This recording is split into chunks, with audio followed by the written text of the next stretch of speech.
राधे राधे दोस्तों, आज हम चर्चा करने वाले हैं पादपों में भ्रूण के विकास पर।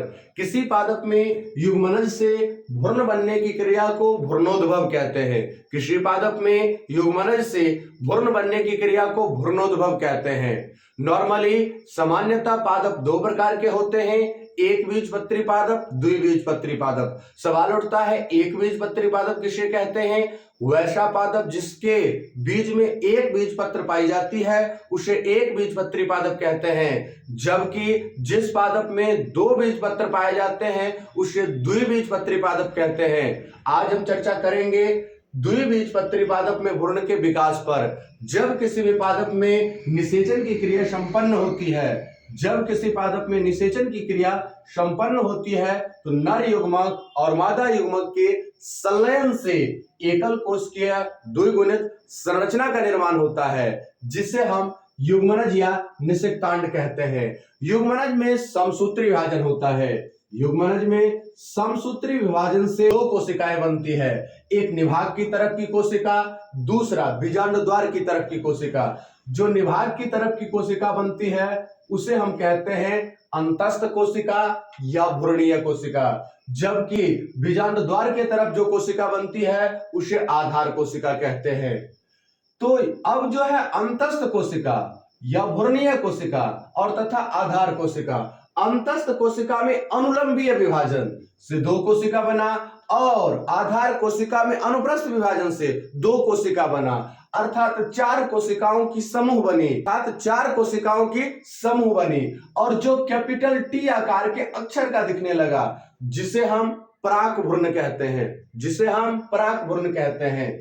ध्यान से समझिए, ये जो नीचे की दो कोशिकाएं हैं ये विभाजित करके 6 से 10 कोशिकाओं का समूह बना लेती है। नीचे की कोशिकाएं जो अनुप्रस्थ विभाजन द्वारा आधार कोशिकाएं थी, जो दो कोशिकाएं बने थे, ये समसूत्री विभाजन करके 6 से 10 कोशिका का समूह बना लेती है। और इसके सबसे ऊपर की कोशिका को शीर्षस्थ कोशिका, और जो दो कोशिका अंतस्थ कोशिका थी उसके बगल की कोशिका को अधःस्फीतिका कहते हैं।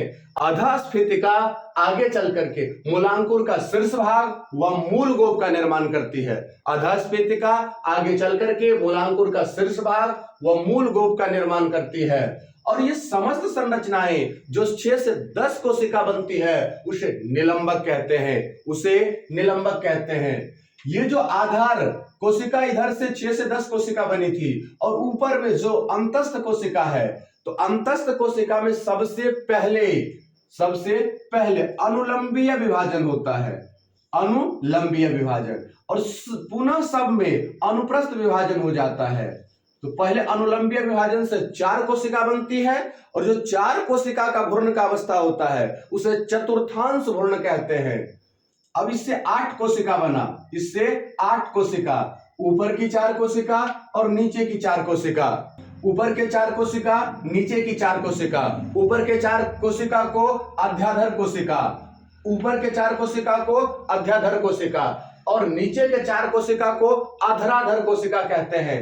अध्याधर कोशिका से परांकुर व बीजपत्र का निर्माण होता है, और अधराधर कोशिका से मूलांकुर व अधोबीजपत्र का निर्माण होता है। इस प्रकार भ्रूण की जो ये अवस्था बनती है, भ्रूण की इस अवस्था को अष्टाशंक अवस्था कहते हैं। अध्याधर कोशिका व अधराधर कोशिका अनुप्रस्थ व अनुलंबीय विभाजन द्वारा कोशिकाओं का समूह बनाती है और गोलाकार हो जाती है, जिसे हम अब कहते हैं गोलाकार भ्रूण।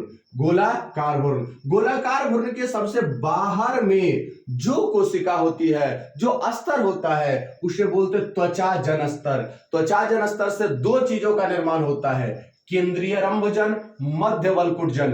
केंद्रीय रंभजन आगे चल करके रंभ का निर्माण करता है और मध्य वल्कुटजन आगे चल करके वल्कुट का निर्माण करता है।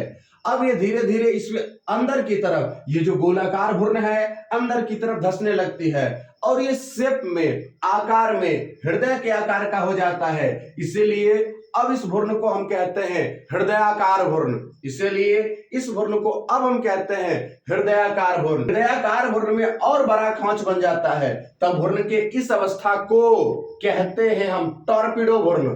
जब सबसे आखिरी स्टेज में आता है तो ये अब आगे चल करके दो बीज पत्र बना लेता है, बहुत सारे विकास करता है, दो बीज पत्र बना लेता है। और दो बीज पत्र बनने के बाद एक जो सबसे इधर आपका निलंबक था उससे मूलांकुर का निर्माण हो जाता है। मूलांकुर जब आप बीज को लगाते हैं उस समय जो जड़ तंत्र का निर्माण करता है वो मूलांकुर होता है।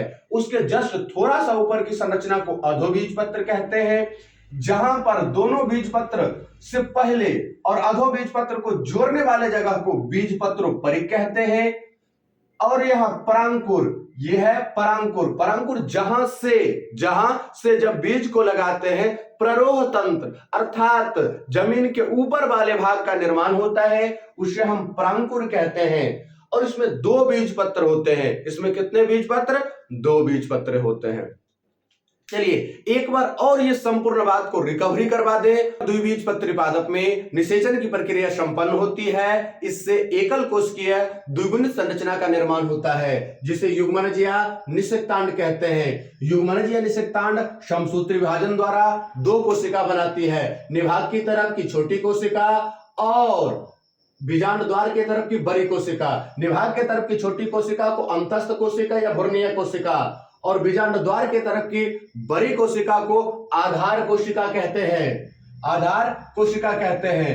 ध्यान से समझिए, अंतस्थ कोशिका में अनुलंबीय विभाजन और आधार कोशिका में अनुप्रस्थ विभाजन से चार कोशिका का समूह बनती है, जो देखने में कैपिटल टी अक्षर के आकार का होता है, जिसे प्राक भ्रूण कहते हैं। ये जो नीचे वाला आधार कोशिकाएं थी वो अब लगातार विभाजित करके 6 से 10 कोशिका का समूह बना लेती है, जिसे निलंबक कहते हैं। निलंबक के सबसे ऊपरी कोशिका को शीर्षस्थ कोशिका या चूसक कोशिका या पुटिका कोशिका कहते हैं और नीचे की कोशिका को अधस्फीतिका कहते हैं। अधस्फीतिका आगे जब विकास करती है मूलांकुर का शीर्ष भाग व मूल गोप का निर्माण करती है। आगे जब ये ऊपर वाला अंतस्थ कोशिका दो थी, अंतस्थ कोशिका में पहले अनुलंबीय विभाजन फिर अनुप्रस्थ विभाजन से 8 कोशिका बनती है। अब इस भ्रूण की अवस्था को अष्टाशंक भ्रूण कहते हैं। 8 कोशिका में ऊपर के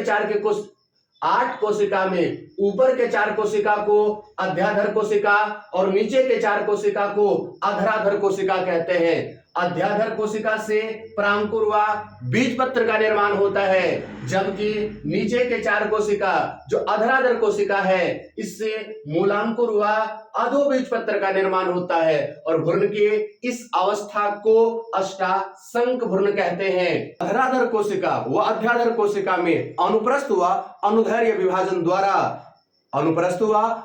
विभाजन द्वारा अब ये भ्रूण गोलाकार दिखने में हो जाता है और इसके एक बाहर में एक अस्तर का निर्माण होता है, जिसे त्वचाजन अस्तर कहते हैं। और ये जो चूंकि यह देखने में गोलाकार होता है इसीलिए इसे गोलाकार भ्रूण कहते हैं। त्वचाजन अस्तर में समसूत्री विभाजन से 2 प्रकार की चीजें, एक केंद्रीय रंभजन जो आगे चलकर के रंभ का निर्माण करता है और एक मध्य बलकुट जन जो आगे चलकर के बलकुट का निर्माण करता है। अब ये जो गोलाकार भ्रूण है आगे विकास करते समय नीचे की तरफ धंसने लगता है और धंस करके ये हृदय के आकार का हो जाता है, जिसे हृदयाकार भ्रूण या हार्ट शेप्ड एम्ब्रायो कहते हैं। अंदर की तरफ धंस करके ये हृदयाकार हो जाता है, जिसे हृदयाकार भ्रूण कहते हैं। ये इसमें जब और लंबी खांच होती है तो उसे अब टॉर्पीडो भ्रूण कहते हैं। टॉर्पीडो भ्रूण के बाद लगभग भ्रूण द्विबीजपत्री पादप में पूर्ण विकास हो जाता है। इसके बाद 2 बीज पत्र बना लेते हैं। दोनों बीज पत्र के बीच के स्थान को परांकुर कहा जाता है और परांकुर से थोड़े से पहले वाले भाग को बीज पत्रोपरिक कहते हैं। बीज पत्रोपरिक के निचले भाग को अधोबीज पत्र कहते हैं। सबसे निचले भाग को मूलांकुर कहते हैं। परांकुर से प्ररोह तंत्र और मूलांकुर से मूल तंत्र का निर्माण होता है। तो आज मैंने चर्चा की द्विबीजपत्री पादप में भ्रूण का विकास कैसे होता है। दोस्तों मैं आशा करता हूं आपको समझ आया हो। अगर वीडियो समझ आती है तो वीडियो को लाइक कीजिए, साथ साथ चैनल को सब्सक्राइब कीजिए। मिलते हैं तब आपसे अगले वीडियो में, तब तक के लिए हंसते रहिए, मुस्कुराते रहिए और पढ़ते रहिए बायोलॉजी महाराज सर के साथ।